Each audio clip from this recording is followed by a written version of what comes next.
big old shindig with 50 people, or like when Jen talked about doing a thing for her anniversary at the house, we kind of decided against it because we're like, man, it would probably just be more people than we would really want, and it would be hard to limit it without hurting some people's feelings, especially with her, because she knows so many people and is connected with so many people, and so we just opted against it. But well then, it's tricky though, man. It is, and and then we sent Billy to a camp this week. Did you? Yeah, they had a camp. It was through Cecil Parks and Recs. Oh, I think I heard something about that. What was it for, though? I can't remember. It was just an activities camp for kids ages up to age 12. I forget what they called it, Camp Extreme or whatever. One day got messed up because of the fucking hurricane. Oh, my basement flooded and shit, dude. Really? Oh, fuck, yeah, we had terrible I just flooding. read that. That sucks, dude. I had like 2 feet of water in the basement. Which really ended up, we didn't really lose anything. Oh, Jen, that's what it was. Jen posted about some memorabilia or something she did. Oh, yeah, she was going through all her stuff, boxes of stuff.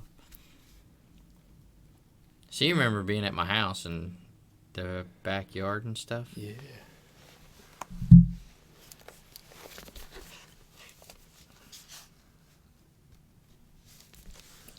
Find it here.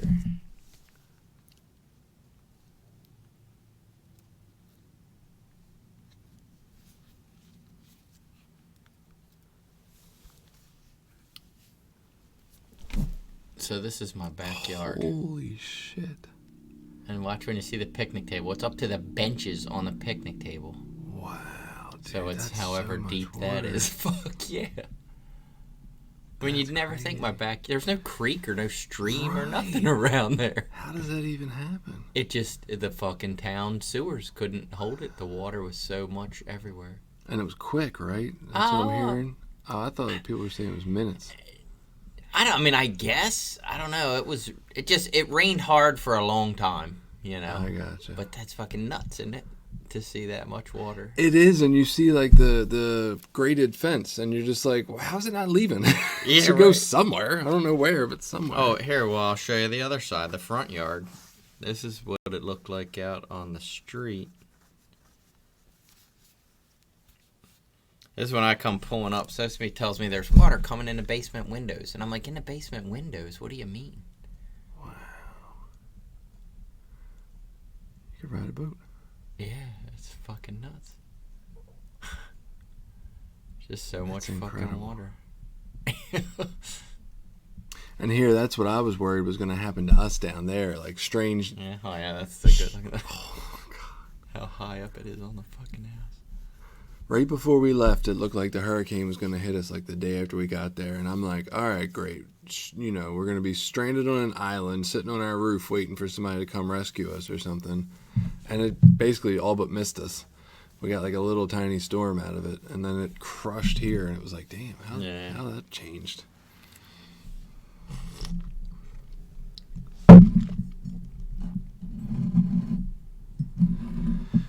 I don't even think I posted our podcast from last week. Like I usually post it online, and there might be comments. Yeah, I fucking forgot all about it. I have officially not deleted, but I haven't been on Facebook in like probably at least a week. I am trying to. I don't know if boycott's the right word. I just want to stay off of it. I feel like it doesn't do me any good. So I've been fucking with Instagram now. Yeah. And I'm just doing Instagram. So I see the memes and, when they pop up.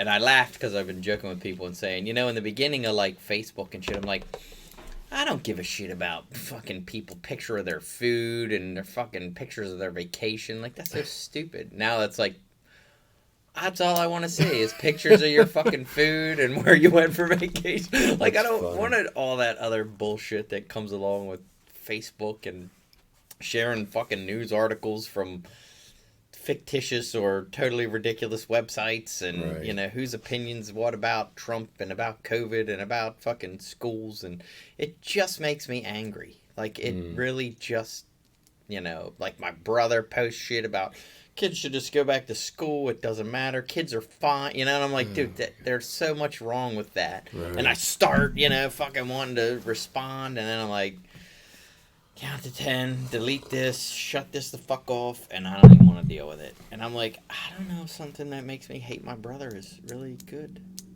Like, and that's where, and I'm not saying you're wrong. I would, Predator. yeah, that is kind of strange.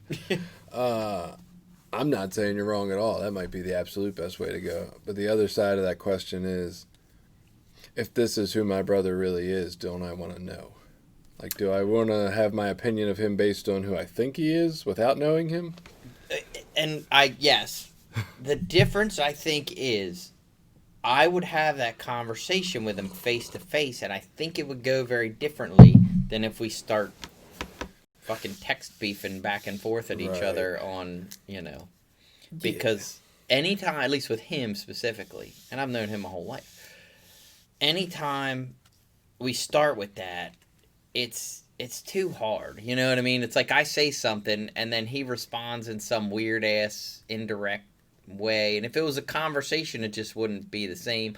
Or like he might have posted that whatever a day or two ago, and now I chime in like a day later, and then he might not get back to me till later, and then it brings me right back in. Here Right. I'm out of it after that 15 minutes that I'm mad, and I get out of it, and then the next day I read it again and I'm half annoyed all over again. And it's a weird way to communicate. And that's somebody that I know, that's my brother. Right. I think people communicate better in person too. You can pick up on what the other person's vibe is. You care more about it, that they're a human. They're not just somebody on the other side of a internet. It's a lot different for sure. Yeah. So anyway, now I'm just doing Instagram and trying to figure that thing out. Instagram. Which I messed with it once before, but I'm like, I don't know. I'm becoming more I don't feel like being on any of them right now. I don't blame you. and It's probably not bad. I'm like our social media guy, and I'm like, I just want to isolate and introvert myself. I don't want to be on here, but that doesn't get people to listen. Take a break. People that are listening will keep listening. I don't know. Do you feel like that picks up a bunch of new listeners? I don't know. I think it can't hurt to interact with people for sure, and then they say, "Oh, that was a nice interaction. Maybe I'll listen." And maybe 1 out of every 20 of them actually continues to listen. But Facebook has been the main, since that's the newer one. That's been like the main focus lately. Yeah. Trying to put memes on there, and then invite people to like the page because they like the meme somewhere along the way, and that's tricky. And it's like, Yeah. what a fucking disaster. I mean, it's kind of working. But if I don't post the podcast on there, it really doesn't matter. Yeah.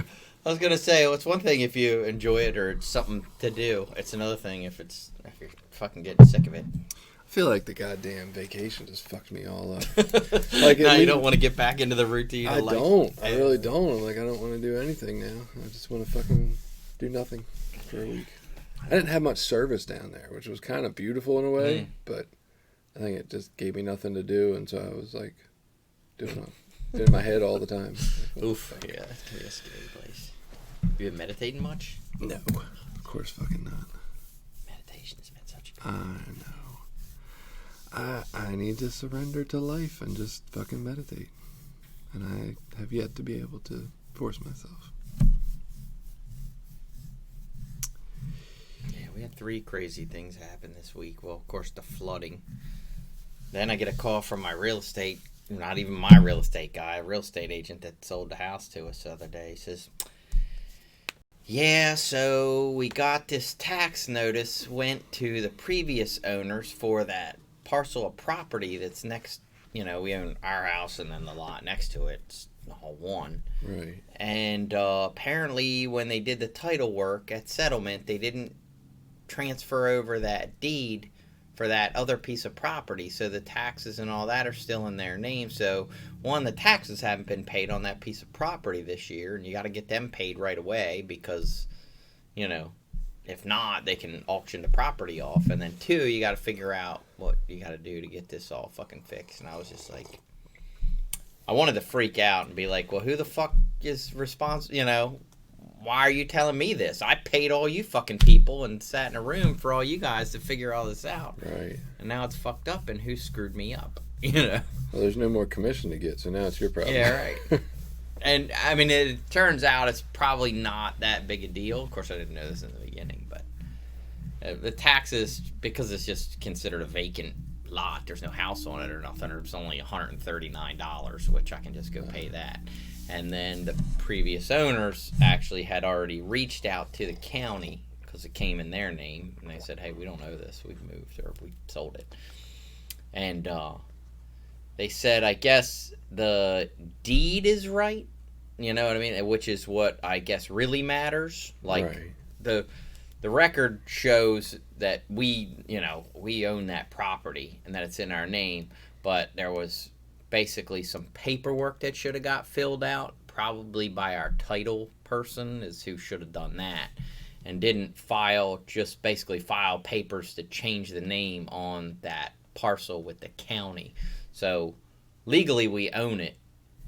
So, which I guess is the most important thing. Yeah. Like, you know, legally we own it and we bought it, so that's all good. And now we just have to pay the taxes, you know. And then I'll have to try to talk to our bank and try to get them to square it up where they just pay it out of our escrow account, which is how they pay our other taxes. Right. I don't know how easy that's going to be.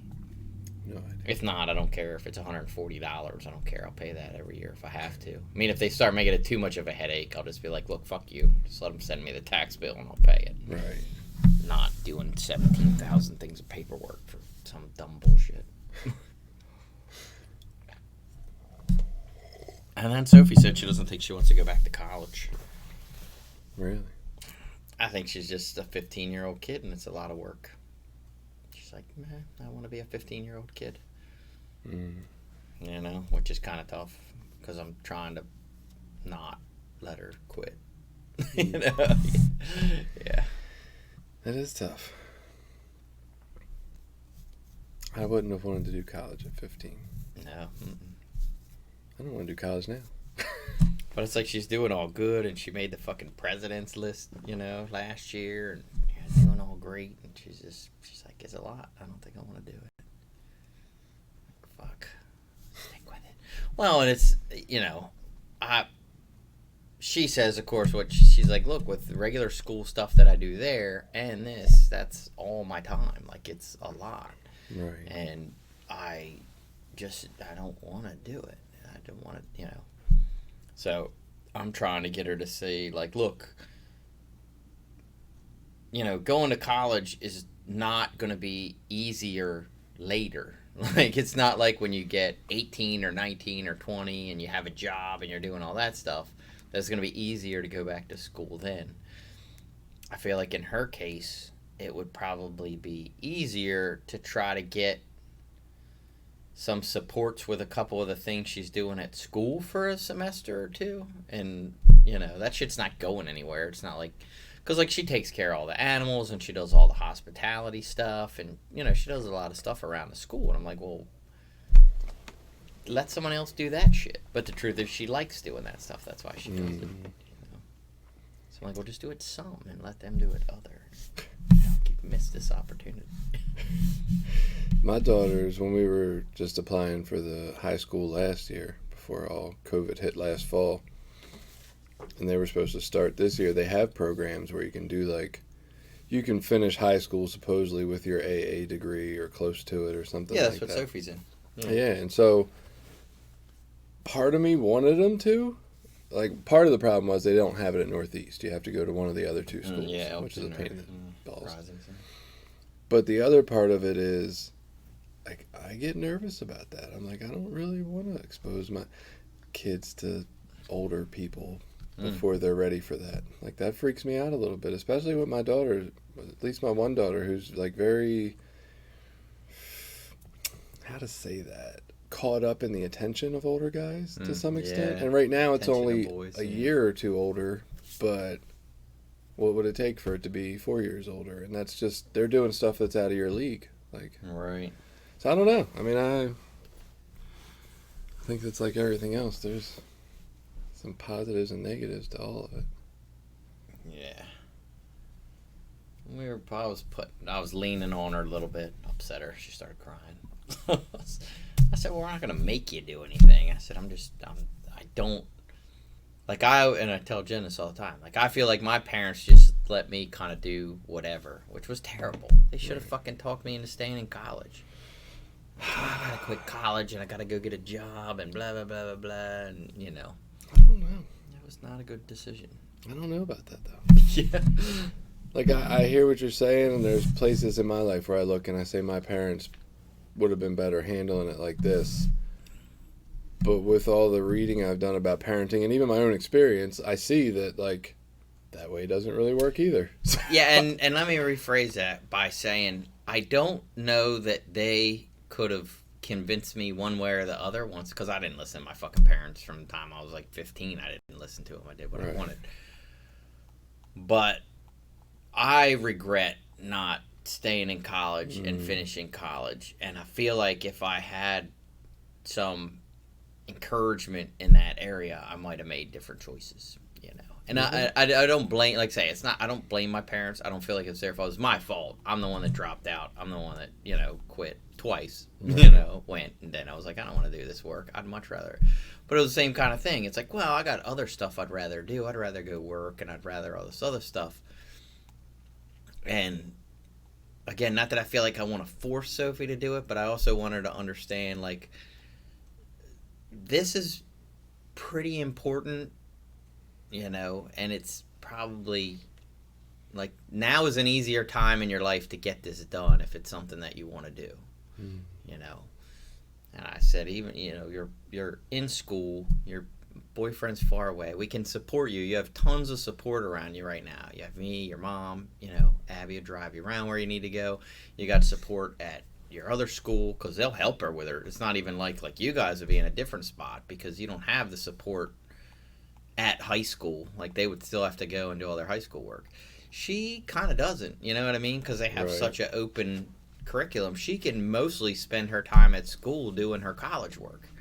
So she's not even saddled down with a regular curriculum of schoolwork to do. So I'm like, now is the time when you have all these supports, and the lady, Melanie and some of the people at her school will support her with her college work and getting that stuff done. But, again, I know I can't make her do anything. Kids. But I want to. Yeah. Like, I want to pull it. All right, well, you're getting ready to be 16. If you want a car, you're going to stay. That's a good one. Yeah. I think that's incentive, isn't it? Is that blackmail? Well, and the only reason I would feel bad about that, we didn't make Abby do anything to get her car. We just got her a car. And mostly because it made our lives fucking way easier when we had a kid with a car. We could drive them around and shit, take them to school and do all that other stuff. But we didn't make her do anything to get a car. And we pay for her car and her insurance, and she does whatever she wants. Wow. And so it would feel bad to do that. I didn't say do whatever she wants. She helps us out a lot. She took Billy to camp all week, and when she was living at home, she took them back and forth to school and did all their stuff they needed to do. So she does stuff for us, but I'm not buying none of my kids a car. Yeah. Should be interesting. Yeah. Damn. I don't know. What are we talking about today? I don't know. So you said something about I had something in my notes, but I'm like, yeah, I don't know what that was. Yeah, no. I mean, there's like 300 topics in here. None of them are all that great. What does it mean to be a newcomer? Cliches or acronyms. Medically assisted treatment as recovery. What is being clean, or what is being in recovery?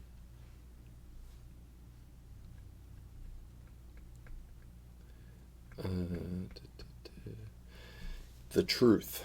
Defining the truth. Which I thought was kind of interesting. moving or changing areas in recovery.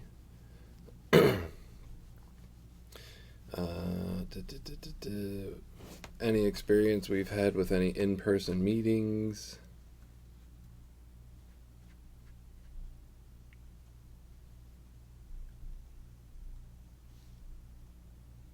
That's about it. So what were you thinking with families of origin stuff? Like your upbringing?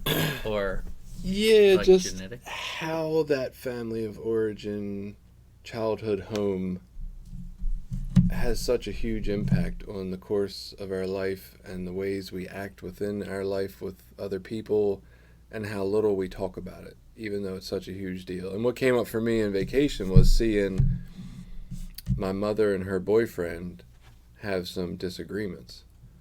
And just that vibe took me right back to being a kid of my mother and father, having those exact kind of things where it's like they try to pretend it's okay in front of everybody else. And not so much that they try to pretend it's okay, like it's obvious they've disagreed and they're not happy with each other, but it's still like they try to be civil in front of everyone, even though the vibe underlying the entire thing is not fucking civil at all. It's like Right. the cold shoulder, or I'm not talking to you, or I'm just going to leave the house and go do what I want for a couple hours and not even tell anybody I'm leaving. And like that's going on. And so I'm just watching it and I'm like, no wonder I'm all fucked up. If this is what went on when I was a kid, like this is fucking me up now. Right. And so just seeing that, and then I was like in my head, the conversation was going further. Like this isn't new wisdom. Like we know, you say, you know, you marry your mother or you marry your father or whatever, but what does that really, what that really means is you form these different weird, attachment issues around people, and you marry somebody that fills the void that, you don't have from your parents. It's either, and it's so many different pieces, it's you watch your parents' relationship, and so that's what you're trying to, fulfill in your life, but then also your relationships with your mother, for a guy, I guess, would be like, you kind of get a wife, and then all of a sudden, like for me at least, I noticed, I'm like, oh my God, you're doing that shit my mother used to do to my father. I hated that shit. And I can just see the similarities. I just think the attachment side of that affects so many aspects of how we deal with people. I take everything fucking personally. The smallest things. I texted my mother today, and it was like a little paragraph, a little heartfelt thank you for going on vacation and making it so special for us. And she sent back, "You're welcome." And I was like, fuck you too. Like, I take that personal. Like, I just put my heart into this, and you're going to throw me a fucking "you're welcome." I don't know. I think that's all shit from my childhood. Yeah. But I don't know. That's the only thing that came up for me this week. And people in Georgia not giving a fuck about masks. That was it. That's all I had. All I noticed. Yeah. Yeah, like I say, we had all kinds of stuff going on, but I've been so fucking... Everything's just chill. I don't know. I attribute it to medication. I don't know. Medication. Freudian that slip. would probably work too. Yeah. But then the other thing is I've been getting up at 5. I finally made a doctor's appointment. I think something's fucking wrong with me. Because I'm so... I get up at 5 and I go exercise. So one of my motivations to start exercising was I was getting fucking tired, like, late in the day. Like, by, 3, 4 o'clock, I'm like, fuck, man, I need to sleep. Like, and that's never been me, really. I've always been pretty active. And so in my own head, I either have sleep apnea. That's what I tell myself. I have sleep apnea, so I'm going to go order a CPAP machine and fucking get one sent to the house and shit. And Jen's like, you're not ordering a fucking CPAP machine. I'm like, why? I know I got to have sleep apnea. Like, I looked at the symptoms. I wake up with headaches. I'm always tired, Right. But it's been that for several months. That was one of the reasons I really motivated myself to start exercising and eating a little better. I'm like, my energy level sucks. Well, now I've been doing that for months, and nothing's changed. Now I just get up at 5, and still fucking by 3:30, 4 o'clock, I'm fucking tired. I don't have any energy coming from work. It's like I gotta sit down. Or I just act like a complete asshole because I'm so tired and exhausted. I don't want to do anything, but I gotta make dinner, and we gotta have something to eat and all that. So then I just do it, but act like a dick. So then I'm like, to that. I'm laughing because I relate. Yeah. So I'm like, oh, I have sleep apnea. I'm gonna fucking get a CPAP machine and fix myself. And she's like, you can't. You got to get diagnosed by a doctor and all this other shit. Right. So I'm like, fuck, fine. So I made a doctor's appointment.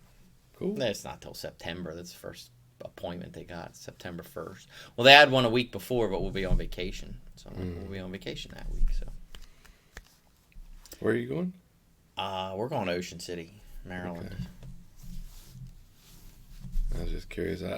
So I have a dentist. I have to make a dentist appointment, and I'm I'm struggling with being a guy that I want to be a good dude, and right now I don't want to do the things it takes to be a good dude.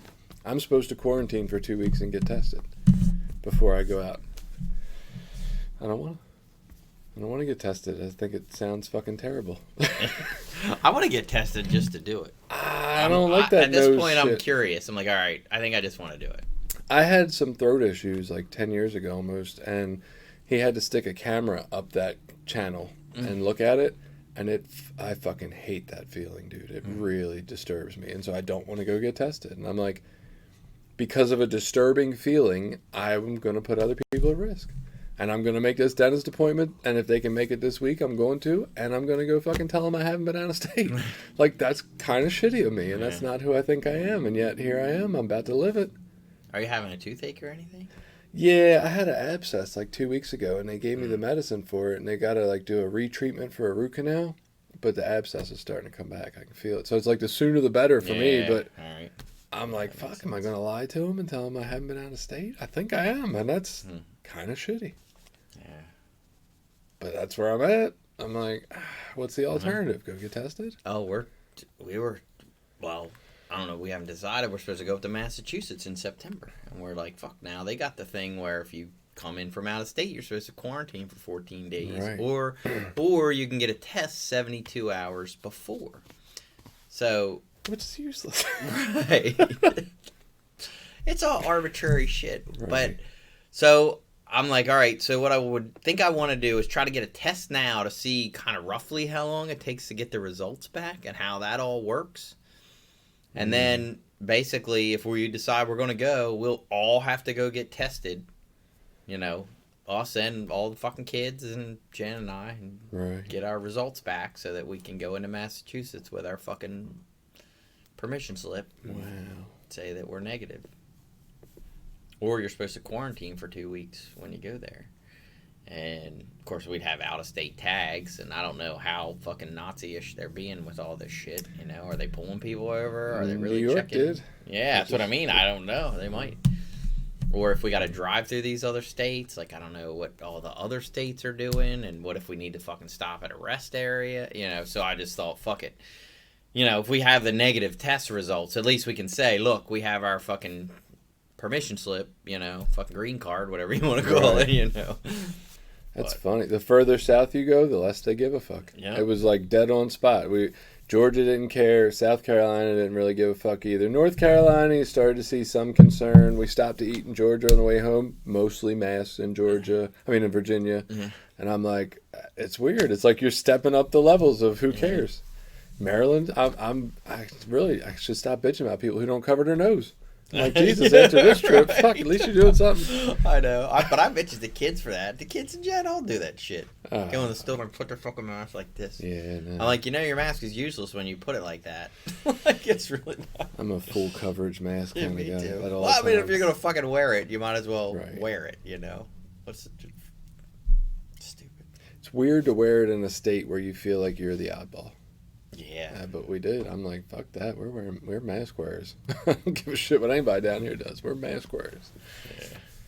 So, I mean, I don't want to... I'll put myself out there and talk about not wanting to, you know, get a test or quarantine for 2 weeks and how that's dishonest to lie to my dentist. And we could talk about the truth if you want and how the truth works. Or Yeah, that's fine. I don't know. We got some of that same shit, so... Same, like say, we send Billy to fucking camp for the whole week. You know, it's like, now I'm going to go around him and then go back into work, and am I putting him at risk? And, you know, do I need to tell other people at work? And fuck, it's weird, man. It is weird. There's a bird on Let me pull up these two. There was a couple of messages that we can mention.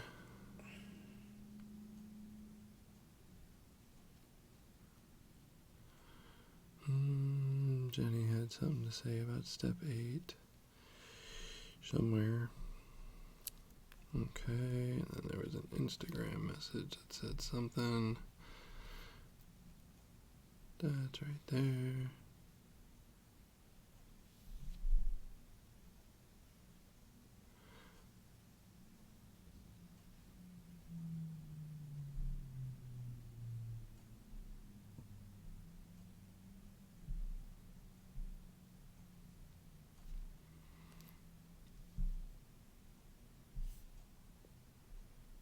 Okay.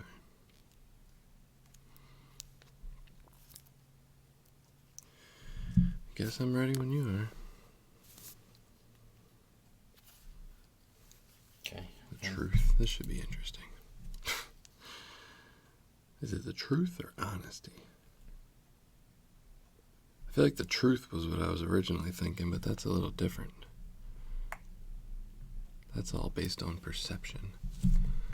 Honesty is a little... Maybe honesty. Oh, that's what it was with us.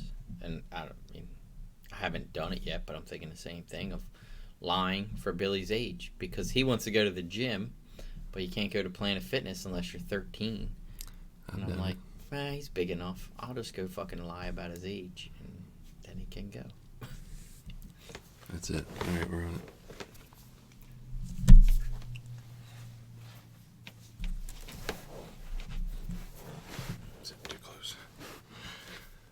Welcome back. It's Recovery Sort of. I'm Jason. I'm a guy in recovery, I think, until after this conversation.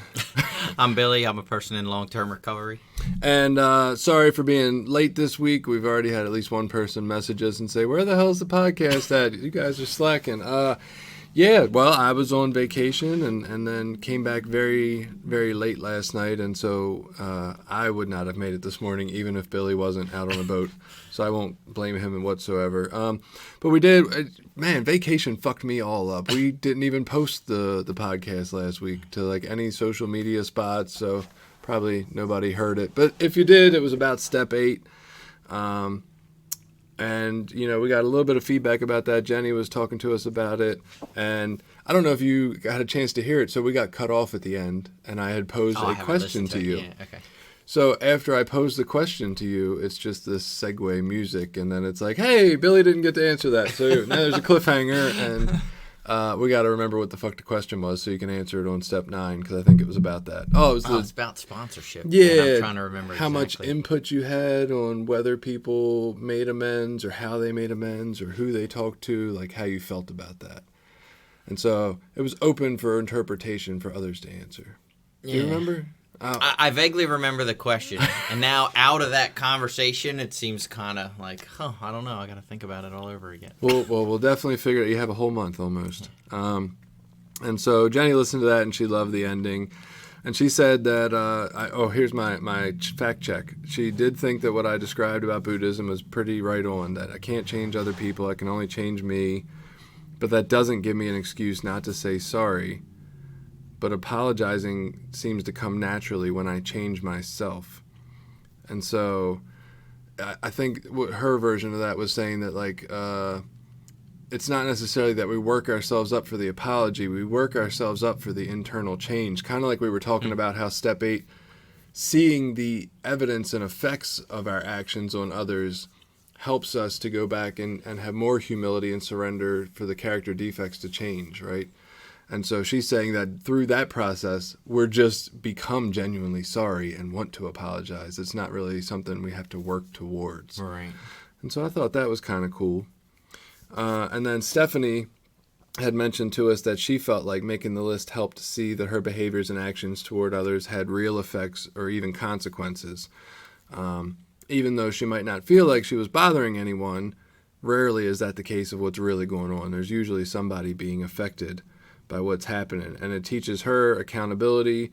It's not so much that she has to be a people pleaser and make others happy all the time, but she does have to be mindful that when she's making decisions, they're going to have a ripple effect in the ocean, right? They're going to affect other people, whether you mean them to or not. And sometimes, and I guess, this is just maybe reading into what she said a little bit, sometimes the decisions I make, even if they are the best decision for me and my family or whatever, that is going to have a negative impact on other people. And that doesn't mean it's wrong. It doesn't mean I can't do it. It just means that that's what I got to take into consideration while I'm thinking about making that decision. Like, hey, this is also going to affect these people not so well. Is it worth whatever I'm gaining out of it to do that? Yeah, and I think a big part of that step 8 for me too was just that. It's like really looking at the change I needed to care about how my actions affected other people. I don't know, I'm not saying that well, but when I was using, I always thought I'm not hurting anybody but myself. And if what I do, if like my family, for example, if my mom says my feelings are hurt by, what you're doing, I'm like, well, that's your fault. That's your feelings. I'm not responsible for your feelings. And I didn't make that connection until I got into like step work and realized that like, yes, my actions do have an impact on other people around me.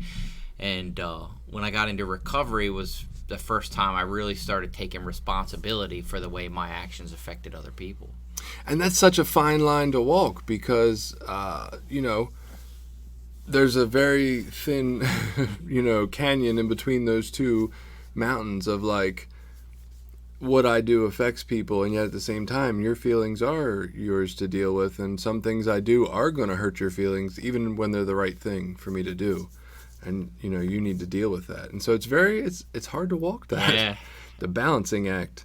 But I think like the process of, the awakening of the spirit that we get through recovery, these spiritual awakenings, if you want to use, more recovery centered language, like that's what spiritual awakenings to me are, is this awareness, like, hey, I need to kind of balance out, like my actions affect other people, but my beliefs and values have meaning too, and how do I weigh those two things out to make the best decision for myself while causing the least amount of harm to others, or like trying to balance through that stuff and have an awareness on how we affect the world around us. Yeah, it's super tricky. I wish the bugs, I'm sitting here, if you're watching on YouTube, I keep itching my goddamn legs. I wish the bugs had more awareness of me and how they affect me, because they fucked me up down in Georgia. So this week we're going to talk about honesty, which I think it sounds like a incredibly boring fucking topic until you get to some of the parts we just talked about right before we started recording. And then it becomes an incredibly interesting topic, I think, or at least debate. I don't know that there's any right answers or that will come to any right answers, but there's definitely some interesting points. And so I think maybe I'll start with I have often thought, obviously we get more honest as we get here. I believe that, we come around. I probably got pretty honest, and then I got super honest, which was not beneficial because I hurt people's feelings and with my honesty, right? Because the whole honesty without compassion is abuse saying. And then I probably tempered it back down. And so, there's, I can be honest in what I'm doing. Then there's the level of honesty that I either don't have the capability of having yet, that self-honesty, like that part of me that I'm just not able to see yet. Everybody else might know it's true, and I might say it's not, and that doesn't mean I'm being dishonest. That just means I'm not capable of seeing that self-centered part of me yet, or whatever it is. And so is honesty a no matter what principle? Like, I think that's kind of my ultimate question, and I don't know that there's an answer to that, but I think that's where I'm going with this podcast maybe. Is honesty a no matter what principle? Do you have to be honest no matter what? Is that always the right thing to do? And I know somebody right now is thinking, well, what if a killer puts a gun to your kid's head and says, right? Like, right. Yeah, obviously silly in thing. Those situations we might need to lie for something. But is there any other reason you ever need to lie in your life? What's your immediate answer to that? So, and for the non-religious guy, I'm going to go to a Bible verse for this, actually. Here we go. The good stories. So, and I actually had a minister at a church explained this to me in this way, and I've always loved it, and I use it in my life now for a lot of application of spiritual principles. And so in the Bible, there's a verse like, the wages of sin are death. And, we sort of always hear that in some sort of literal way, or the way the Bible's applied. A lot of times it's meant to be this literal kind of thing, like, oh, if you sin, you're going to die, or whatever. And the way that he described it to us, it's like when I commit a sin, there's a cost to that. It might not be like a literal death, but for example, if you and I are a friendship and we're in a relationship, as friends, and then I lie, I am damaged. I'm causing harm to that relationship, like a death. Yeah, if you tell me you can't hit my anniversary, and then I see pictures on Facebook that you're at a party or something, right, I'm going to be hurt by that. Right. So, that application of like the wages of sin are death is like, there's negative consequences that come along anytime I quote unquote sin. And so I've applied that in my life to be how I look at most of these spiritual principles. There may be times that I don't apply them, or I make a different decision than probably what is technically the most spiritual. But again, back to like awareness, like trying to be aware, like, hey, there is a cost that comes with this. There is a price that comes with this. And then it's up to me to whether, try to weigh out whether that price is worth it or not. So for me personally, I would say nothing is a no matter what principle. There's always some gray. There's wiggle room. Yeah, in everything. If you're willing to pay the price. They say I'm never going to use no matter what. Well, I had surgery a couple times and got pain medication from a doctor. I took it. Right. I drink coffee. I've ingested a lot of caffeine very rapidly to try to, not to get high, but just to alter my state. It's like I don't put myself in these no matter what I gotta, categories. I got you. So when you describe that, it kind of reminded me of a little picture I always had in my head, that we use these spiritual principles through the process of the steps, or if you're not working recovery through the steps, through whatever recovery process you get more in touch with yourself, right? We figure out who we are and do it on purpose. We've mentioned that before. And so in doing that, in figuring out who we are, in living these spiritual principles, I look at it as like I'm just standing like in an open field for some reason. I don't know why I'm standing in an open field, but that's where I am. And I have bricks and mortar, right? And I have a hammer. And every time I don't act on a spiritual principle, if I decide to lie to someone, if I decide to not be open-minded, like every time I don't live in a principle, I'm kind of like laying another brick, right? And I'm building this like four walls around me. And the longer I do that, the more I separate myself from the world. And what I think of it as, my connection, you can call it God, but my connection to the universe, right? My spirit is filled up through this universal energy, and I slowly, brick by brick, block it the fuck out so that I can't communicate with it anymore. And when I do that, I feel shitty, right? And it's living in these spiritual principles that I believe in that I start knocking the bricks down with the hammer. And the more I knock them down, the better I feel, because I'm more connected to the universe. And so kind of, to me, it goes right along with what you were saying, like, the price might not even be hurting somebody else, even though somebody seems to always be hurt by everything I do. But the price is just that I don't feel as fucking good about myself when I don't act on the spiritual principles I believe in. Right now, going through this situation that I just brought up to you that we're about to talk about here, like, I'm already fucking questioning my behaviors. Like, I know it's not right. And so what do I think? I'm just going to do it and feel okay with it? Am I going to like wipe the sweat off my brow? Like, phew, got away with that one? No, I know I did it. It doesn't matter if anybody ever finds out or any damage is already done. I'm ready to compromise my principle of honesty this week. And I'll give you, this is just a silly one. And it's funny you say that, like, this shit sticks with you no matter what. So, and I run into this almost every year when I do our taxes. So we make donations to charities at different times for different things. God, my wife donates so much money to Voices every time it's somebody's birthday fundraiser or whatever. But we make some other donations. We donate different stuff, different places. And it's never a tremendous amount of money. We're not overly wealthy, but it's probably a few $100s, here and there over the year. And every year that I do my taxes, I'm like, God damn it, we got to get receipts for this stuff, because you can claim it. And then I don't. And then it gets to the end of the year, and I just pick a number that I think is fair and write that on there and just send it in. And that's it's being dishonest. I don't know. I could be off one way or another. I like to justify it by just saying, well, I'm sure we donated more.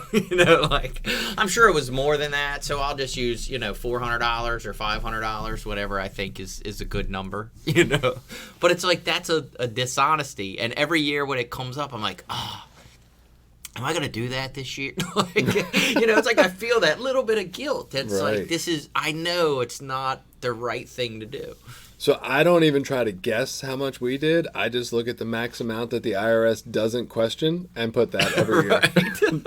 I'm sure we've given at least that. I don't know that, though. I'm right with you there. And it's funny you said, justify, and I was thinking justification and rationalization, because that is already what has come up when I'm trying to talk myself into behaving like I'm about to behave this week. It's already I'm like, well, I was safe while I was down there, right? So just so we're not baffling anybody, my family and I went to Georgia this week, which is, one of the top 5 states of coronavirus. And after being there, no fucking wonder why, right? Nobody gives a shit about the mask rule whatsoever. But we went to a little tiny place on the coast. It's called Jekyll Island. It's 7 miles long, 3 miles wide. You got to pay $7 to get on it for the day or whatever. So it's a little island. I wear a mask. My family wears a mask. We wore masks anytime we went in a goddamn store. Never fails. We're committed to that. Hopefully it works. I don't still, I'm not a scientist. I didn't do the tests, but I'm assuming it's doing something. And so we wore masks. We did the safe things to do. Spent most of our time on the beach, did a little bit of fishing. The beach is exactly what I was looking for in a beach, which is basically fucking empty, completely empty. There was a mile stretch of beach right by the house we were at. Might have been 20 people on it at the most crowded time. And so it was very easy to socially distance while you were out there. We were 30 feet from the closest people at all times.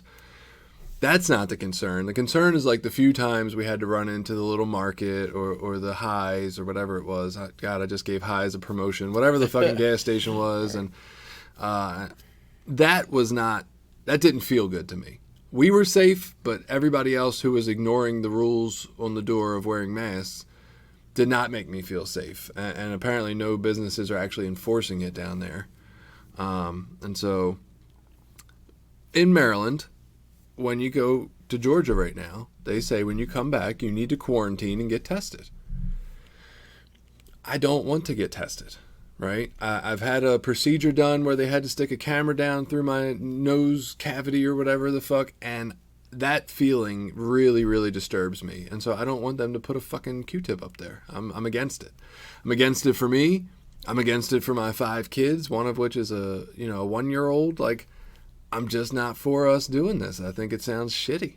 But beyond that, you got my buddy Jack, who's throwing the conspiracy theory in my ear that they're giving COVID to people when they test them and shit, and I'm all fucked up about it, right? So I don't want to do that.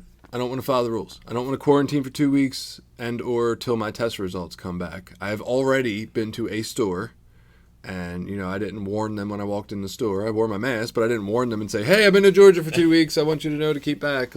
I did tell Billy before I came here that I was willing to go remote if that wasn't feeling safe for him. I plan on going to the grocery store this week and not getting tested. I have a dental procedure that needs to be taken care of sooner rather than later, and I need to call them tomorrow and make the appointment, and I'm hoping it's this week. And my intention when they ask me, "Have you been out of state?" is to say no, because I don't want to have to get tested or put off getting the procedure done. I've already had an abscess. I got the medicine for it. Abscess is starting to come back. I need the procedure done. I don't want to do a whole more antibiotics and all that. So I'm getting ready to lie to people about this, and I'm already not following the safety guidelines that, probably 2 months ago I would have been like, that's fucked up. Somebody's not following the safety guidelines. Here I am. Now I say, oh, well, I did everything safe down there. So this is like a little white lie, the way we explain it away. I did all the right stuff, but I'm not doing the right stuff now. I'm not following the rules now. Whether I follow the rules there or not, I'm not following the rules of get tested. And so, like, the repercussions of this could be major. Will I ever know that? Probably not. But could I give it to the dentist who takes it home and one of his parents dies from it? Yeah, this shit is real, right? Like, I guess.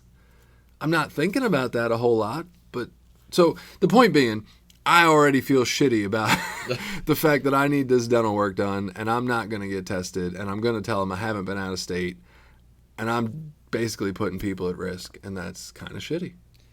Yeah, and those are the choices where we have to weigh out, like, what do you think the effects on yourself would be? What do you think the effects would be if you found out you had it and got someone sick or got whatever?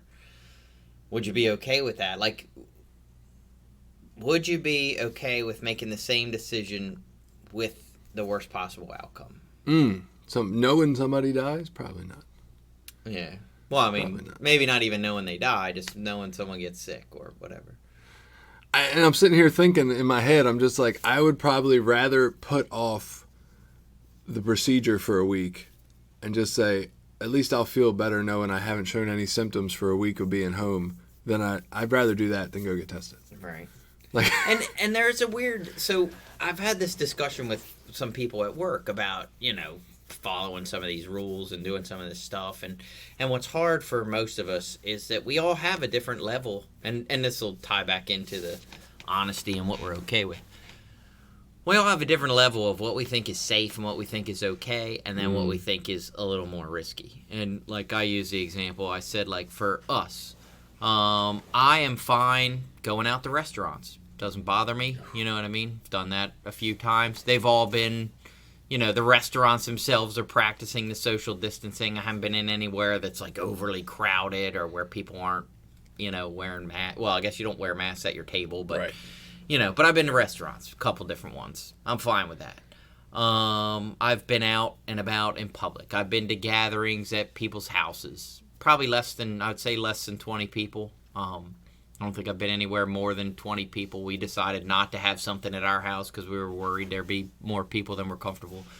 And I pretty much go out. I go to the gym, so I'm not overly paranoid. But I probably wouldn't go to a crowded movie theater. You know what I mean? If there was a brand new movie opening and they weren't like blocking off seats or blocking off rows and I knew there might be fucking 200 people in there, I'm not going.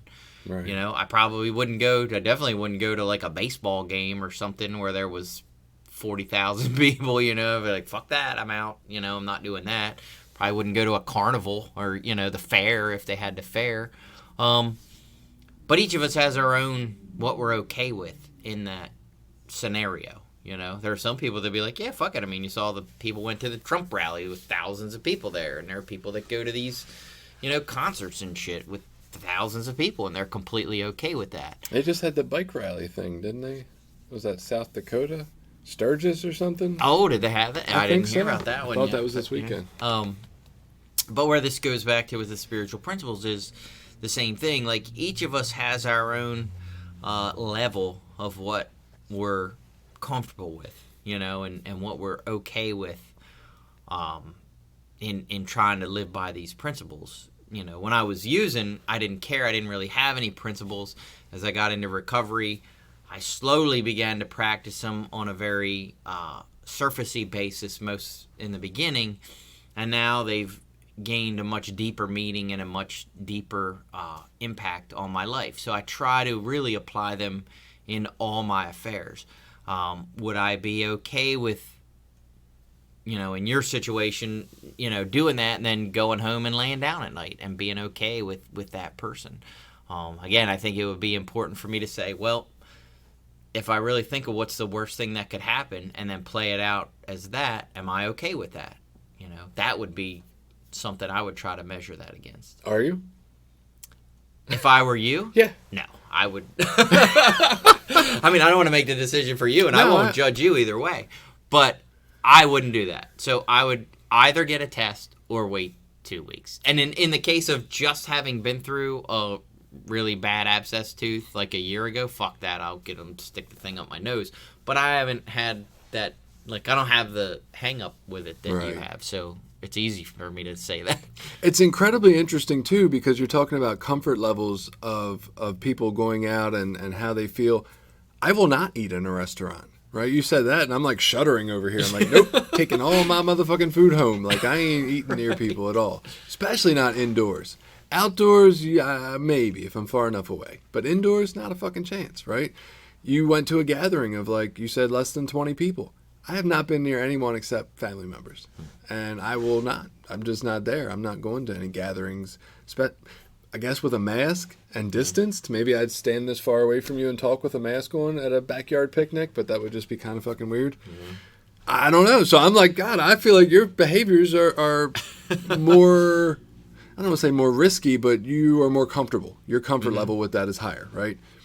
I would think those behaviors, and this is where the whole, and here I am justifying and rationalizing, right? I'm like, oh, somebody that's doing that needs to get tested before they go to the dentist, not somebody who went out of state and did it safely. Like, I'm probably safer in Georgia than he was here. And I'm just like, is that true? I don't fucking know. I have no idea. I should preface this, my wife would tell you, that I should preface most of this by saying I am a complete fucking rule follower, most everything. She gets mad because she's the type of person that will ignore rules that she thinks are stupid. You know, like, she'll say, well, that's a dumb rule, and she'll just do what she wants anyway. You know, let's say, like, you're in a hotel and they say you got to wear fucking shoes through the hotel or whatever. She goes, well, that's stupid, and she'll just do whatever she wants. I'm just going to the pool. It doesn't matter. Right. Whereas I'm like, nope, that's the rule. That's what we got to do. It doesn't matter if we like it or not. That's what we do. So what's different here? I'm a rule follower. I think I'm following the rules. Okay. I mean, as far as I understand them, maybe, yeah. I mean, the gathering we were at the friend's house was definitely less than 20 people. Is that the new rule, 20? I don't know. It keeps changing, yeah, so I'm not sure. But, like, I wear a mask anytime I go out. When we do go to restaurants, like, we wear our mask in the restaurant. I take them off when we sit at our table. There's been a couple of times, actually, that I start to feel weird, and I'll kind of put it back on when the waitress comes over, because I feel like that's respectful to that person, you know. Yeah. Not every time, but I have done that a couple times. Just like, well, you know, they got to work in this shit around all these assholes like me that are out at restaurants. So, you know. But yeah, like, I'm okay with that, you know, feeling like I'm following the rules. But, and again, where we differ is my situation is different. Like, I don't feel like there's anyone in my home that I am putting at any kind of risk. You know, I'm not around any older people. I don't have a young infant. I have, you know, 2 kids that live at home that are pretty healthy, and my wife is pretty healthy, and none of us smoke, and, you know. I always have this fear, even when everybody is healthy, just these weird, random offshoot cases of people who are healthy and young and still pass, and I'm like, man, I'm just terrified of that. Well, so in my mind, how I've become okay with that. Like, yes, that can happen.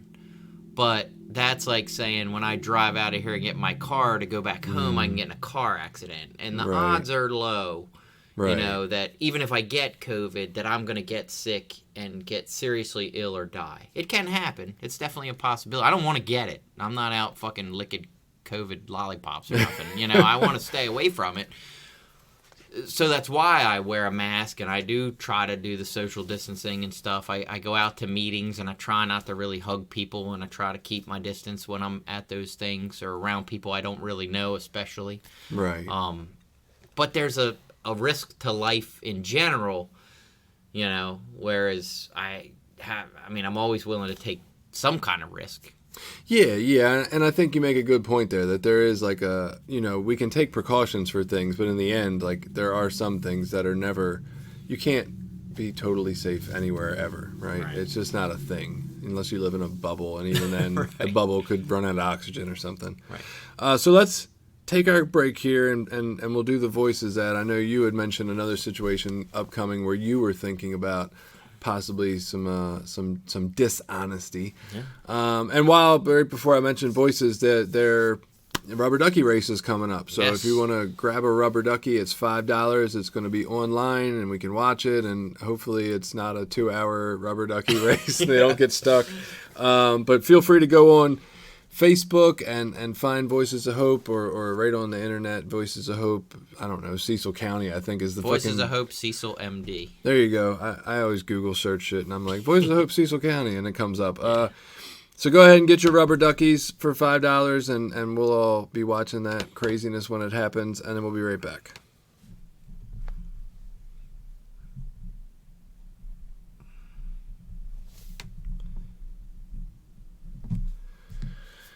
I think this will be all right. Fuck. It's going to make me do some other shit. I'm going to schedule this 2 weeks out. That's all right. I'm getting ready to tell you I'm going to justify my lie, so there you go. Maybe that'll change your mind. So all the equipment is going to get shipped back. I'm just going Yeah. to fucking tape up the box tomorrow, take it to UPS, and they're taking all of it back. And then I'll reorder all the shit from some other website, which it's on back order, so I'm still going to be fucking waiting for it forever. But I got to wait till they credit my account before I go ordering again. All that bullshit. In like a month and a half. Sucks, man.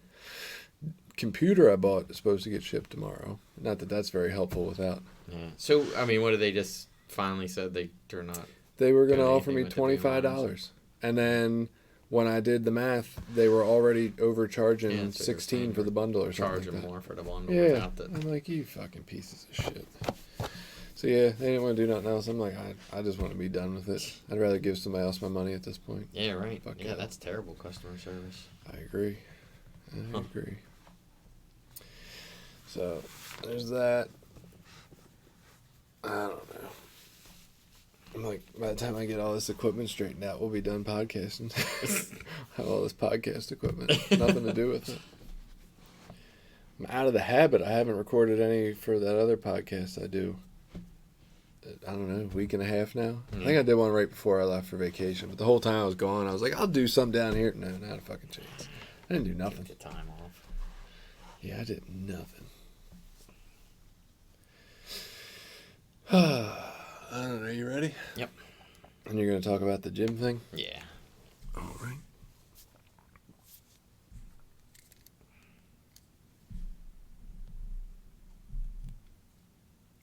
Here we are. We're back. And now I'm going to let Billy tell his version of his most recent struggle with honesty. Yeah, so as most of us have seen with COVID, like my son he's 11, he'll be 12 in September. He's been pretty much home playing video games for since March, so it's at 5 months of, very limited activity. We had this big, like most people in the beginning, like, oh, we're going to go out every weekend. Consent on a few items to continue. Shit. Well, go back like half a sentence.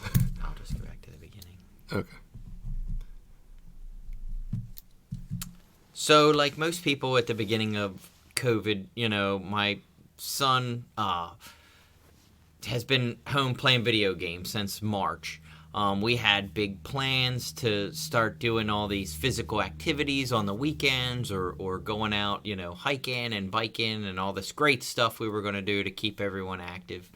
That lasted a few weeks, and then, my work routine never stopped. So I stayed in the same work routine as I always was, and we got involved in some home projects, and long story short, we really weren't doing a lot of physical activity with the kids, and he's 11, so staying home playing video games is fucking great for him. He couldn't be happier.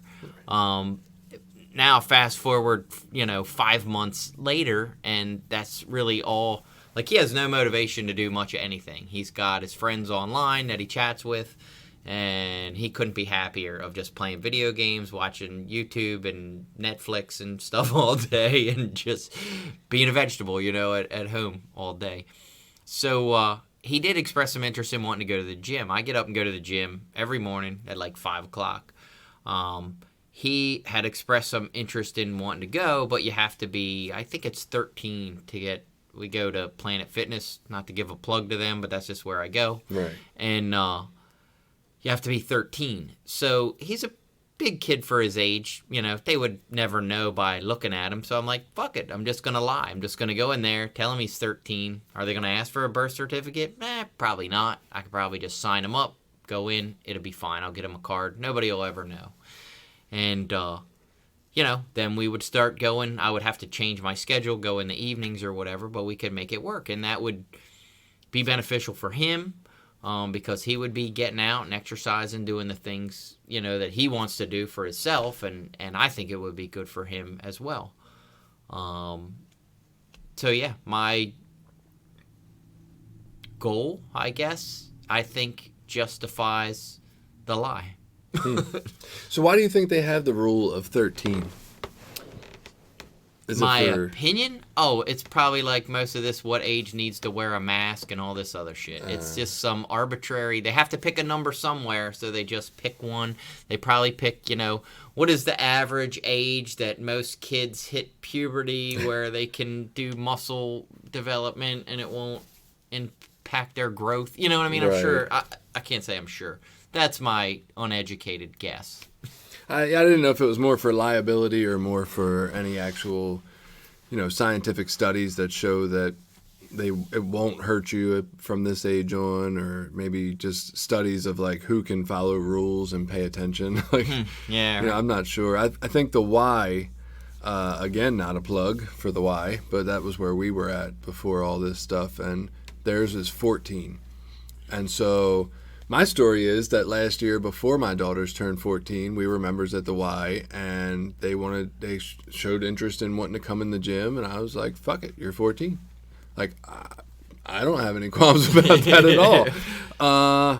And it's interesting, kind of. You know, I was thinking about this for the dentist piece too. Like, I don't want to lie directly to a human about something I feel like affects a human, right? But this is where that age step could come into play, because generally I look at these institutions as not affecting humans, and that's not the case. I'm like, it's the fucking dentist. Well, the dentist is a person who's trying to reasonably stay safe by, you know, screening people for COVID. The why? Like, that there are humans that work there that could be affected by that. Well, why? You know, they could get fired for letting 13-year-olds in their gym, I guess. I don't know. I don't know how all that works, but I look at it as it's a place, and so I don't look at the humans who could be affected by it. And so I didn't give a fuck. I took them in and worked out. Now, it was very short-lived, and now it doesn't matter anymore. But yeah, I guess I would justify and say I didn't lie because nobody asked. Yeah, and probably my biggest hang-up, I mean, there's a little bit in me that's like, all right, you know, I don't want to lie. I have two bigger hang-ups. One is, what am I teaching my kid about these rules and stuff? Because he's obviously going to know, and it's going to put him in a weird spot, you know, of now he is like lying by default, you know, because he's now participating in this He's an dishonesty. accomplice. And that was thrown right in my face last summer. We were at one of the go-kart tracks down in Ocean City. We were in Ocean City, Maryland. They have the go-kart tracks. You had to be 12 or 13, whatever age you had to be to ride certain go-karts. And I said, we'll just tell them you're old enough. If they ask your age, you know, just tell them you're 13. Or I said, he's 13. And the guy says, well, what's your birthday? Well, he says his birthday, what it really is, because he's not, you know, in his mind, it's too much for an 11-year-old to try to start doing math and know he needs to take a year off and, you know, all that stuff. So he said his birthday. And the guy's like, yeah, you're not old enough. And then I felt bad because I put him in that spot, and he now, you know, was caught in the middle of disappointing me, like, because we had a conversation about this afterwards, and he felt like he was disappointing me because he wasn't able to participate in the lie, you know, and it was just a weird situation of like, wow, that was fucked up, and I can't believe that I put my kid in that awkward of a situation, you know, because I didn't care. Yeah, and this is one of those things that, you know, while my daughters, they're twins, by the way, for anybody who wonders why I keep saying plural, my daughters, while they might never actually say this out loud because they know I probably wouldn't appreciate it too much, it very much becomes, well, I was willing to, lie, stretch the truth, whatever, when it was convenient for me because I wanted them to work out with me. But, if they wanted to get a tattoo at 17 or, some other thing at an earlier age, like, I would totally not be okay with that. And so I could understand their complaints about that. Like, how come we can do it when it's good for you, but not when it's good for us? Like, we want to cut corners when it's good for us, too. Right. We want to not be patient and wait for that. And that's, which, you bring up showing kids dishonesty, right? Like, I don't feel like I'm struggling with that with the dentist piece because they won't have to see it. But, yeah, how often do I show my kids that you can break the rules when it's convenient for your life? When I judge, it's not going to have enough of an effect on anybody for it to matter, right? How come I get to choose that and they don't? And what am I showing them in that choice? Yeah. Well, and I hope it's okay to bring this up, but I think you brought that up with, like, when we were getting together and you weren't letting them go to their friends, but then you were coming and meeting up with me and they had brought that up to you. Like, how come it's okay for you to do it, but not for us? Right. And they don't understand the point that I would say behind that, which is that I trust myself to follow the rules, basically. Like, we stay pretty far apart. We don't hug or anything. Like, I don't know what they're going to do with their friends. They're going to do whatever the fuck their friends do. They don't understand the nuance of my justifications, damn yes, it. Exactly. They don't get how well I can do this. Right. And so I think these are interesting questions. Do you know what you're going to do? Are you going to take them to the gym? So I haven't yet. And I didn't really think of this before until just now. I was like, well, maybe I should go and talk to him about it and say, hey, do you really want to go to the gym? I'm willing to go in and tell them that you're 13 if you're okay with that, but I don't want to put you in a weird spot. I don't want you to, so maybe I'll do that, talk to him about it, see if he's really interested. And the truth is, and this is part of my justification for doing it too, is I feel like the same thing. I feel like it's going to be really short-lived. He's going to want to go, 2 weeks, maybe. If that, right. And it's like the first time that it cuts into his really good fucking video game session with his friends online because I'm regimented and it's like, no, we go at 6, we're going at 6. Right. The first time it starts cutting into that shit, he's going to give up on it. That's me, playing it out the way I think it'll play out. Who knows? I could be completely wrong. But it's so interesting that we do that because, like, the reality for me that I'm looking at and you talking about this, I could have just as easily taken my daughters in our backyard and done workouts until they were 14. Like, it didn't have to be gym workouts. I am more motivated by gym equipment for some reason. It just seems easier, maybe. I don't know. Maybe I'm lazy. They were more motivated by the fact, I guess, either that it was the gym and they never could before or whatever it was that got them in there for a few times. But I could have just done it the right way and it wouldn't have really, like, for the ultimate goal of, like, us all being more fit, we could have done it in the backyard and not broken any rules. But that wasn't even a consideration at the time, right? I guess that doesn't necessarily apply to the dentist thing unless I just wait 2 weeks or whatever it is. That pleases everyone, I think. Then I can tell the truth. Hey, yeah, I've been in state for 2 weeks, and I still don't get tested. I can't get a backyard dentist. Like, that's not a thing. Yeah, and one of my previous sponsors pointed out to me before, like, we, as addicts, we seem to live in this world of, like, it's all or nothing. It's like anytime a scenario comes up, we give ourselves, like, one of two extremes as options. It's like, he can't go to the gym at all or do any kind of workouts, or we have to fucking lie to Planet Fitness and commit some kind of fraud to get in there and go. And the truth is, there's probably some other options if I, like, did a little bit of research, weighed them out, looked at what the possibilities are. Right. Maybe there's a different gym we could go to. Maybe there's a different, scenario. Maybe we buy a weight bench. Who knows? There's all kinds of scenarios. But in my head, it's like, we do nothing at all, or we lie to Planet Fitness, and that's the two fucking scenarios. I don't know if that's addicts. I feel like that's where the U.S. is right now. There's just two scenarios. Right. Just pick one, and that's the truth. Right, pick a side. That's it.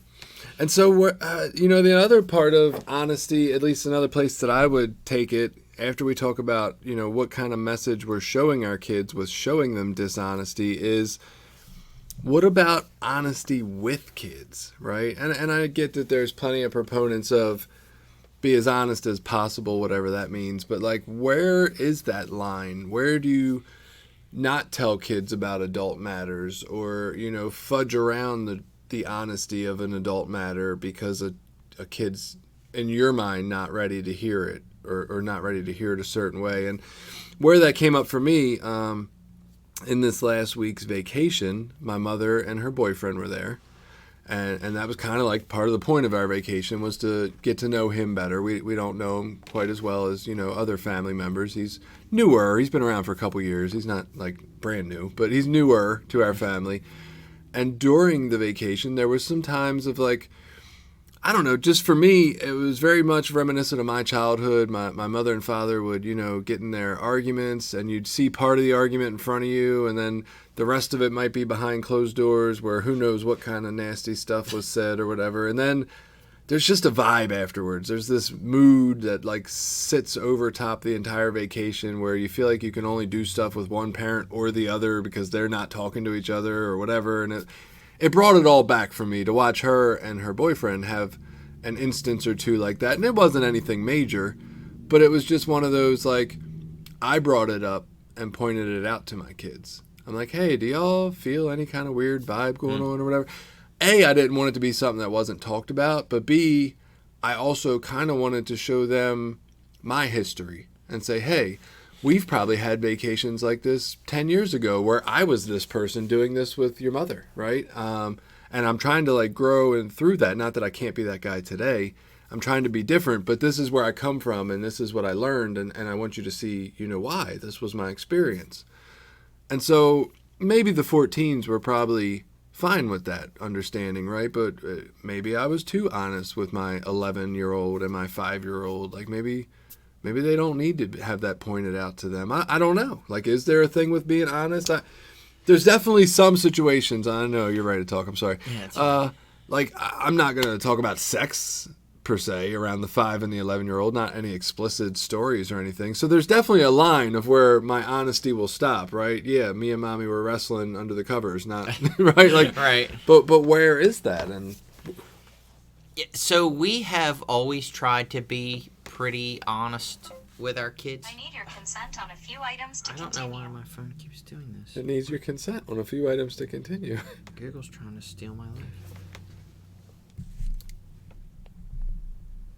I don't fucking understand what's going on. Start with, so we've tried to always be honest. So me and my wife have always tried to be pretty honest with our kids about life situations as they come up. Right. And like just like a situation like this, like things come up. So I was raised probably similar. Like I was raised in a household where you never talked about like the elephant in the corner. You know what I mean? You just ignored the obvious. We just acted like everything was fine, even though shit wasn't fine. Right.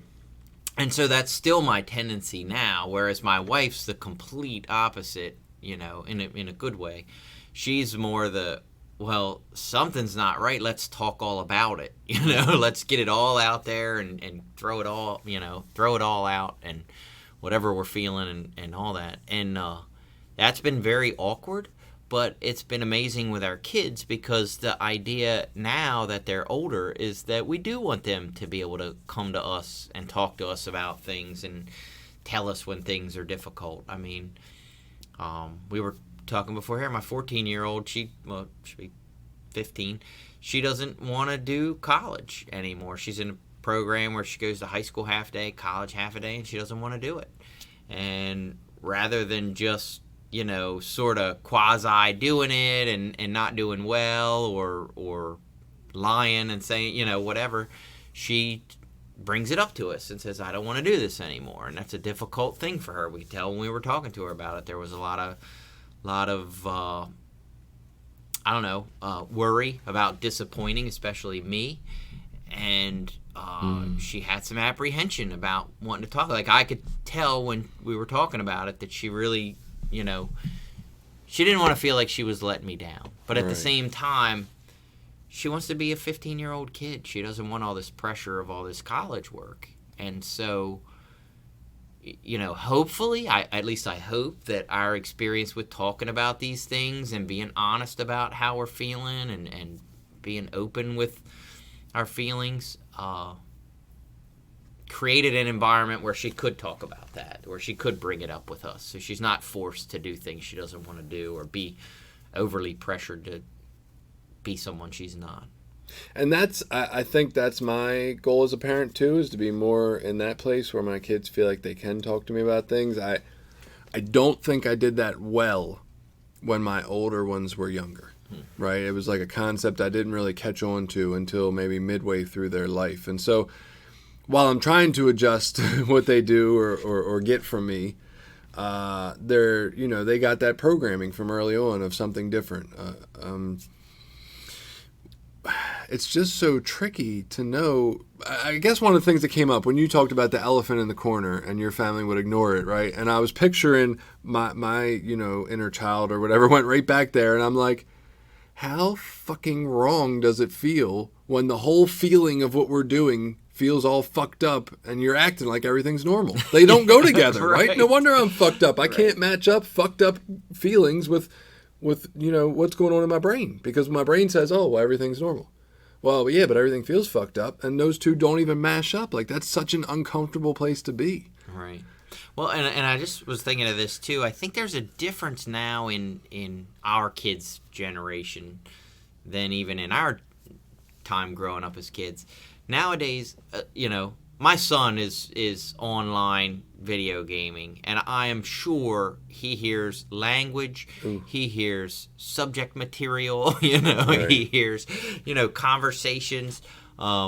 He has, I'd say unfettered access to the internet because he's got his own laptop. His Xbox is online, so he can go Google or search up whatever he wants.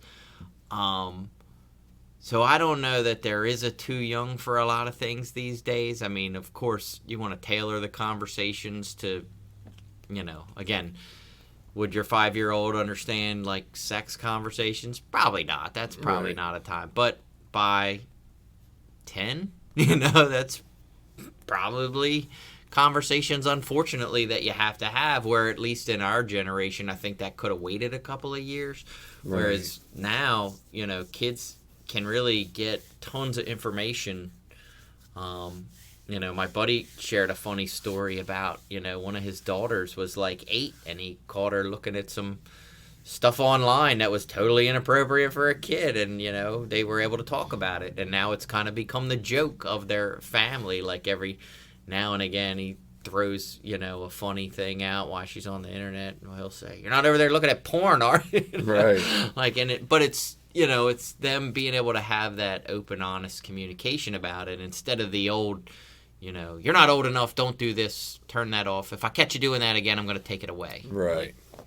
That's what I feel like we would have got. It came to light that my older son, when he was 6, had searched up some kind of porn or something, and we had a conversation about it. And that's, that was at the beginnings of me just trying to understand how to be a conscious parent, somebody who's awake and paying attention. What do I teach him if I just snatch this from him and tell him he's bad and, run away and he can't have a tablet anymore? Is that like, right. That's shame. That's all I'm doing is teaching shame, not, the conversation we had. And I don't remember exactly what it was, obviously, at this point, but it was very much like, hey, there's nothing wrong with what you were looking up, and once you get to a certain age, that'll be fine for you to look up. Just right now, you're a little young to be looking at that kind of imagery.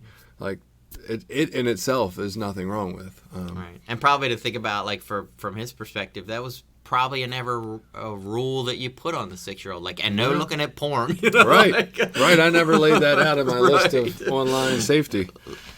And so I don't know, what exactly else we can talk about with honesty. We talk about the truth, which is a whole different matter of, perspective. But I guess I feel like I don't know.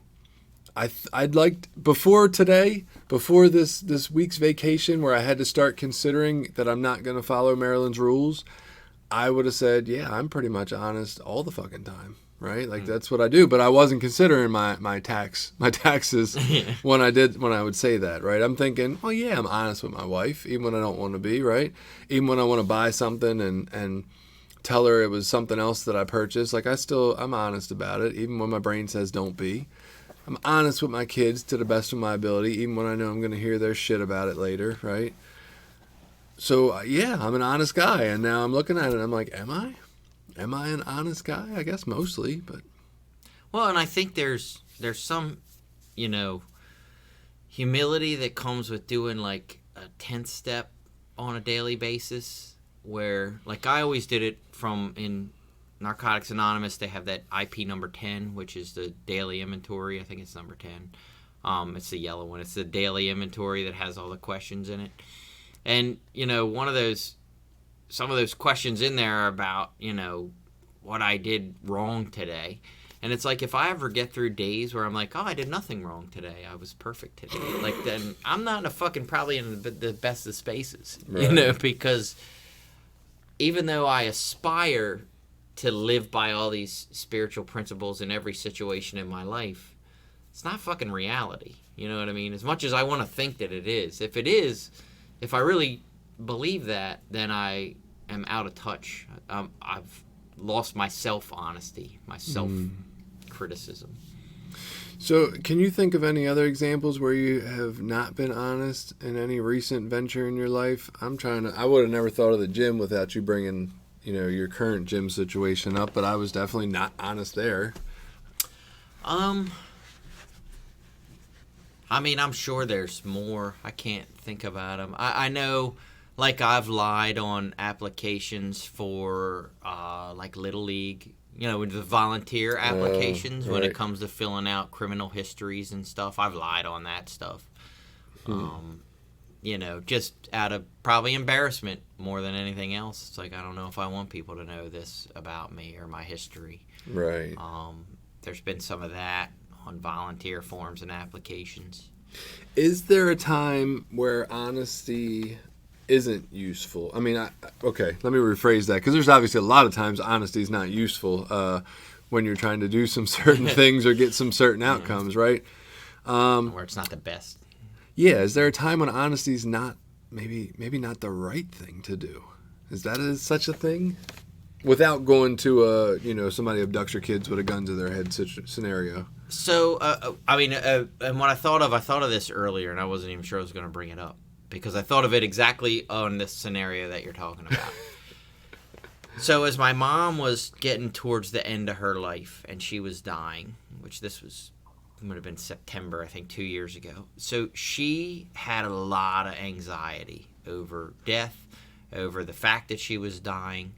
She had COPD. It was a long, drawn-out process of her dying. And she would frequently, like, get depressed and be like, I'm dying. And we would try to cheer her back up and be like, no, Mom, we're going to talk to the doctors. We'll get your medicine right. We'll get this. You're going to get better. We all knew that was a lie. You know what I mean? Like, it started getting to a point where it's like, okay, this is really getting to, when you watch someone deteriorate like that, like, the difference between, like, and the people from hospital, like the doctors were saying, like, all right, now it's time to call hospice. Hospice needs to come in. Now it's time, let's get her a medical bed and put that out in the living room, and that kind of shit. Because she didn't want to go into a hospital. She wanted to stay at home. So we were able to keep her at home.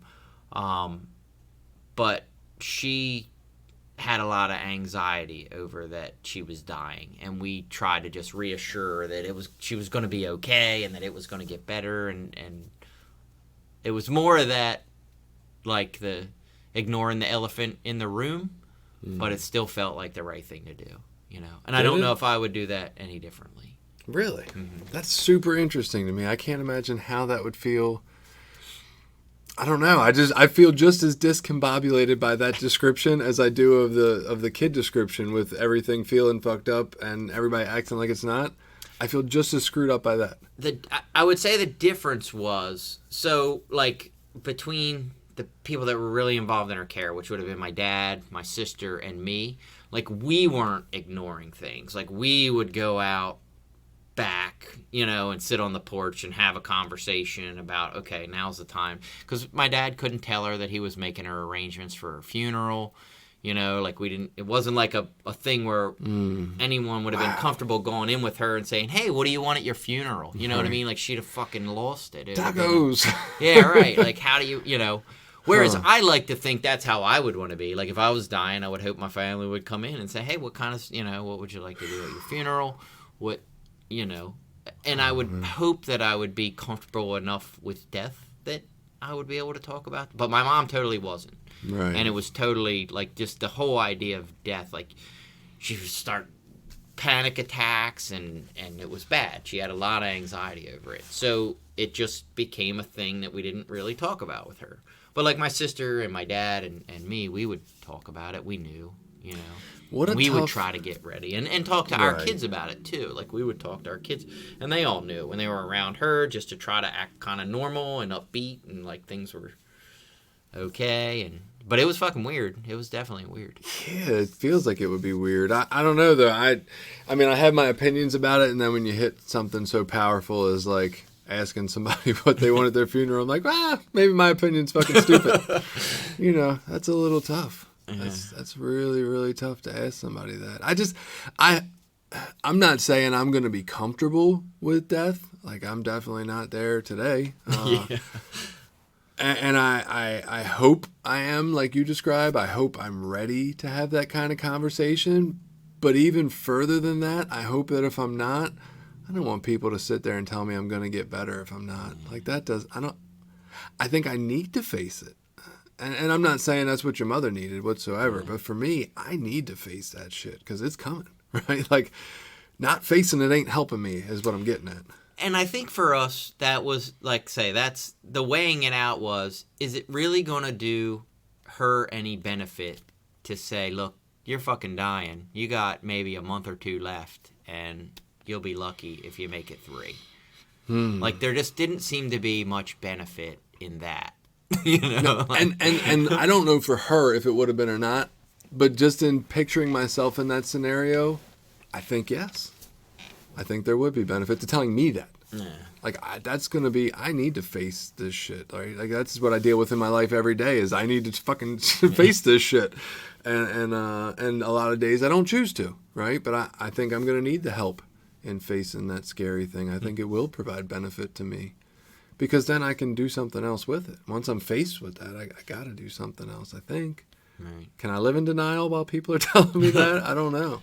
Okay, so when my father died, up until, the last 2 days, the doctor and the oncologist kept saying, oh, yeah, we're treating this cancer. We're going to a new way. We're going to try something else. This way didn't have the result we wanted, but we're optimistic. And they talked all that good shit, and it just made it worse for me when the moment hit that it wasn't true, right? I wanted to fucking choke one of them in the hallway when it turns out that, like, I remember crying and approaching him and saying, what the fuck is going on here? Like, we were just talking about how great things were going yesterday, and he's like, well, I think we know what's going on here. And it's like, well, why the fuck didn't you tell me that all along? Right. Like, that's what I need. I need that reality, I guess. Yeah. And see, in fairness to us, like, we had the doctors and hospice telling us this stuff, but even the doctors, they didn't want to really talk to my mom. Like, the hospice people. So weird. Yeah. It is weird. Death is weird. We're fucking terrified of it. I am. I mean, I'm not going to say I'm not. So, here, and I won't keep us too much longer, but so here's another situation. I'll just bring it up. So, one of the reasons I get motivated to kind of do something with my son is because he's overweight. Like, he's put on a lot of weight in this last COVID thing. And my wife gets really upset when I talk about this, but to me, it's the fucking truth. Like, I'm a skinny fit person. And this is lucky. It's just genetics. Right. It's not any fucking thing I do special. I do exercise, but I wasn't overweight before I started. So some of it's genetics. And he typically, like, we'd have been in baseball season. We'd have been doing some other things this summer, a lot more activities. And we're not. And baseball season didn't happen. And so he's been really inactive. And not only that, but he sits around and plays video games and eats fucking snacks all day. Right. And so he's put on a lot of weight. We've had talks with him about it because he's somewhat aware and becomes very what's the word, like where he becomes insecure about it. And so my wife gets pissed if I even say, well, yeah, you put on some weight, you're a little overweight. She doesn't even want me to say that to him. And I don't know, I don't know if it's best to say that or if it's best to just kind of encourage the activity. So, I mean, this is, again, another one of my motivators to lie to the gym is, to help him with his weight because I know it affects him. So is it best to go in and tell him, like, yeah, dude, you're overweight? You need to do something about it. Making bad life choices at 11. Right. In all fairness to your son, I, on vacation in my swimming trunks was reminded that I have been overeating slightly.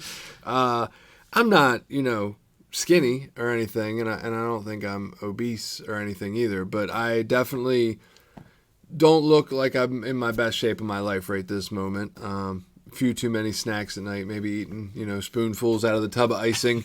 Yeah. I got a nice tan down there in Georgia, and just looked at some of the pictures today when we got back, and I was like, ooh, little middle section extra weight there. And so, I mean, I've seen that in my son, right? My son has very much got the build of me when I was 11, which is a fucking stick figure, right? Skeletor. And yet, even with him looking like Skeletor, he's got a little pudge belly because there's no baseball, there's no soccer, there's no any of these sports going on, and he's playing video games all goddamn day long and eating snacks. Shocking, right? It happens to all of them, even the skinniest ones. And we have pointed it out to him as a family, and comically done it. I thought like a loving kind of teasing, not like and that's a tough line to call too, right? Where's the loving teasing and where's the bullying? Right. But we have done it lovingly, I think.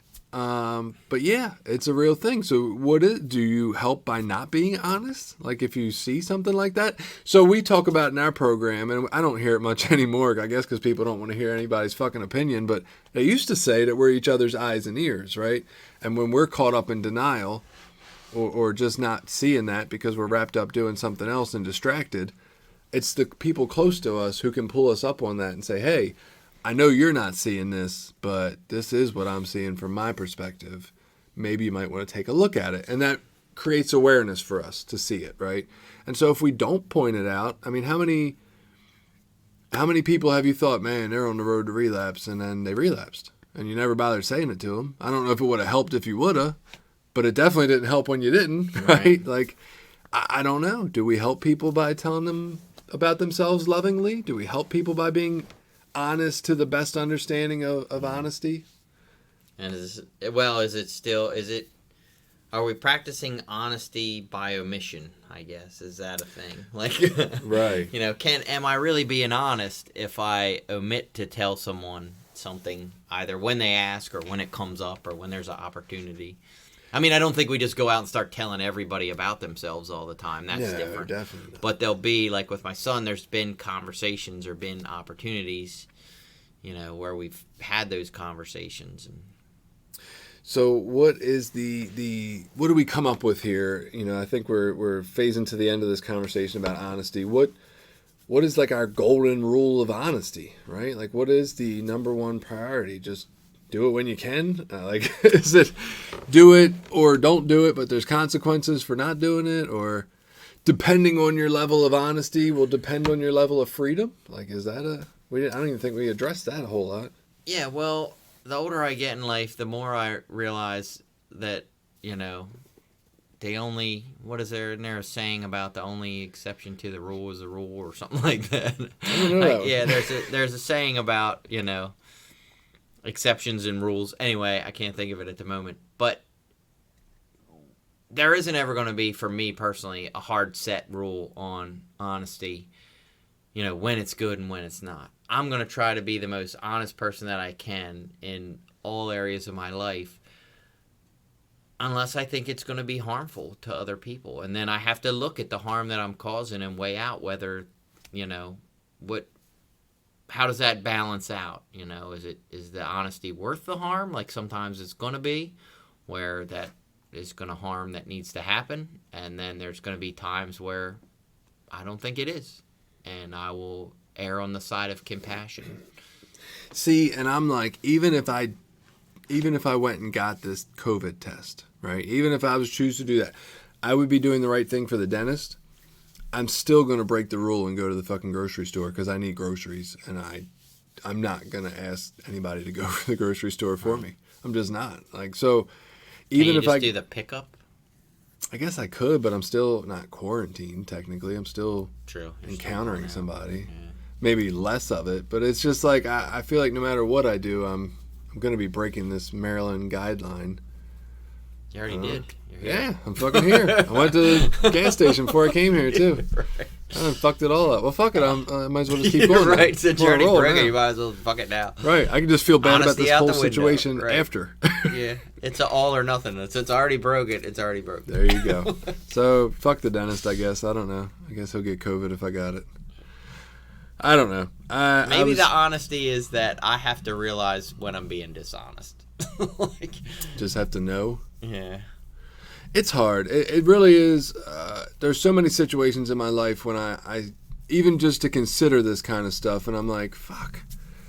I've changed so much that now I'm the guy who has to consider if this is going too far. Like this Right. thing that before I wouldn't have gave a fuck. I wouldn't even realized I was doing it. I was like, Right. no, I ain't been out of state. Fuck that. And now it's like, God, I actually care, and I wonder what kind of human I am, and if this represents the person I believe I am. Yeah, and to consider, like, I used to measure myself by the quality of the lies that I could tell people to get money or to get out of a situation. You know, I used to think, man, I'm really good at this. Like, Right. You know, I used to be such a good liar, and I felt like that was some badge of honor. Like, and nowadays I'm like, fuck, I lied on my taxes. I feel guilty. Hopefully the IRS is not listening to our podcast. Yeah. So I guess that's about all we have for honesty. Please feel free to reach out with your beliefs or interpretations of honesty or any thoughts you have about honesty, or to tell me I'm a fucking jerk for not telling the dentist, which I'm not sure what I'm going to do right now. And we'll see you next week, and we'll have another topic to talk about then.